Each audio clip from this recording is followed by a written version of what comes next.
इनमें से एक है इनके टनल। पिरामिड्स में जगह जगह टनल्स बने हुए हैं। पहले ऐसा माना जाता था कि इनको वेंटिलेशन के लिए यूज किया गया होगा, जिसमें इससे हवा आसानी से आ जा सके। लेकिन जब इन टनल में रोबोट के द्वारा देखा गया तो पाया कि टनल तो बंद है, यानी टनल्स का इस्तेमाल किसी खास मकसद के लिए किया गया होगा। ग्रेट पिरामिड में अभी तक केवल 3 चैम्बर्स को ही खोजा जा सका है। ऐसा नहीं है कि इसमें केवल 3 ही चैम्बर हैं, इसमें और भी चैम्बर्स मौजूद हैं, लेकिन हमने अभी तक इसमें सिर्फ 3 ही चैम्बर्स को डिस्कवर किया है, जिसमें सबसे नीचे वाला है बेस चैम्बर, बीच वाला क्वींस चैम्बर और उसके ऊपर वाला किंग्स चैम्बर। ये भी माना गया है कि ये टनल इसलिए बनाए गए थे क्योंकि उस समय के लोग ये मानते थे कि अगर किंग की बॉडी को इस चैम्बर में रखा गया और ये शाफ्ट बनाया गया तो उनकी आत्मा आसमान के इन तारों की तरफ जाएगी और फिर पुनः जन्म लेगी। इसे पिरामिड का स्टार शाफ्ट थ्योरी भी कहा जाता है। 2011 में क्वींस चैम्बर में एक रिमोट कंट्रोल कैमरे को भेजा गया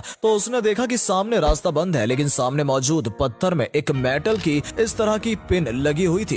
वैज्ञानिकों को लग रहा था कि इसके पीछे एक और चैम्बर हो सकता है। जब उन्होंने उस पत्थर से छोटा सा होल किया तो उसमें एक छोटा रोबोट को भेजा गया, तो रोबोट में लगे कैमरे ने एक फोटो खींचा जो अभी अपनी स्क्रीन पर आप देख सकते हैं। लेकिन इसके बाद वो कैमरा रहस्यमय तरीके से काम करना बंद कर चुका था और आगे की एक्सप्लोरेशन अधूरी रह गई। तब से लेकर अब तक वहाँ की गवर्नमेंट फर्दर एक्सप्लोरेशन के लिए किसी को भी अलाउ नहीं करती। वहाँ की गवर्नमेंट को लगता है कि कहीं ऐसा ना हो कि अगर पिरामिड की गुत्थी सुलझ गई तो वहाँ पर टूरिस्ट का आना कम हो जाए। लेकिन अभी भी पॉसिबिलिटीज हैं कि इसके अंदर अभी और भी चैम्बर हैं जो अभी तक डिस्कवर नहीं किए गए हैं। और पिरामिड इतने परफेक्ट कैसे हैं कि आपको पता है कि अगर आप इस पूरी दुनिया के मैप को लेकर सेंटर का पता लगाओ तो सेंटर कौन सा होगा? आप जानकर हैरान हो जाओगे कि इस पूरी धरती का ज्योग्राफिकल सेंटर वही जगह है जहाँ ये पिरामिड मौजूद है। ये एक इत्तेफाक भी हो सकता है, लेकिन यार इतना परफेक्ट कैसे? 4000 साल पहले तो ये भी नहीं पता था कि धरती गोल है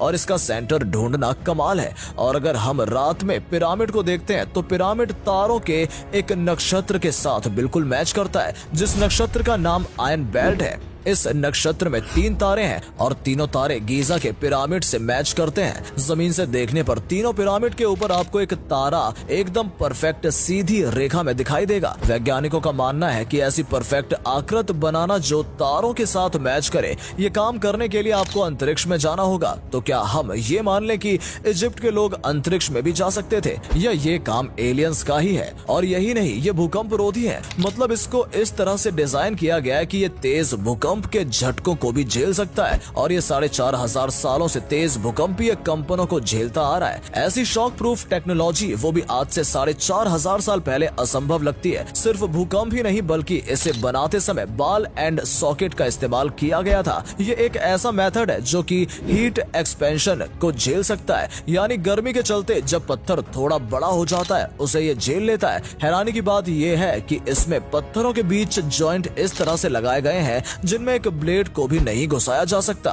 नेचुरल एसी वो भी पिरामिड के अंदर। ये तो हम सब जानते हैं कि पिरामिड डेजर्ट के करीब है, यानी कि यहाँ बहुत ही ज्यादा गर्मी पड़ती है और गर्म हवाएं भी वहाँ चलती रहती हैं। पर इन सब के बावजूद भी इस पिरामिड को ऐसे रहस्यमय तरीके से बनाया गया था कि बाहर का टेम्परेचर भले ही कितना भी हो, लेकिन पिरामिड के अंदर का टेम्परेचर 20 डिग्री ही रहता था। क्या 4500 साल पहले इतनी एडवांस टेक्नोलॉजी थी, या सच में एलियन आए थे अपनी एडवांस टेक्नोलॉजी के साथ और उन्होंने ऐसा किया हो? आपकी क्या राय है कमेंट में जरूर बताइएगा। और यही नहीं, इजिप्ट में एक मंदिर है जिसका नाम है डेंडेरा लाइट कॉम्प्लेक्स। ये इजिप्ट के सबसे रहस्यमय मंदिरों में से एक है। वैसे तो इस मंदिर में काफी रहस्यमय आर्ट छिपी हुई है, उन्हीं में से एक है ये आर्ट। इसे डेंडेरा लाइट बोला जाता है। ये तस्वीर देखने में लाइट बल्ब की तरह दिखती है। अगर ये एक लाइट बल्ब की तस्वीर है तो डेफिनेटली प्राचीन इजिप्ट में इलेक्ट्रिसिटी मौजूद थी जो कि बड़े बड़े पावर प्लांट यानी पिरामिड्स से आती थी। यानी क्या पिरामिड्स का निर्माण इलेक्ट्रिसिटी को जनरेट करने के लिए किया गया था? मतलब 4500 साल पहले इतनी एडवांस टेक्नोलॉजी सोचने पर मजबूर कर देती है। ये काम जरूर ही दूसरे ग्रह के लोगों द्वारा ही किया होगा जिनके पास एडवांस टेक्नोलॉजी मौजूद हो। एरिक वॉन डेनिकेन जो कि एक एंशिएंट एस्ट्रोनॉट्स हैं, उन्होंने एक किताब लिखी थी जिसका नाम था कैरियट्स ऑफ द गॉड्स। इस किताब में एरिक वॉन डेनिकेन ने एक अलग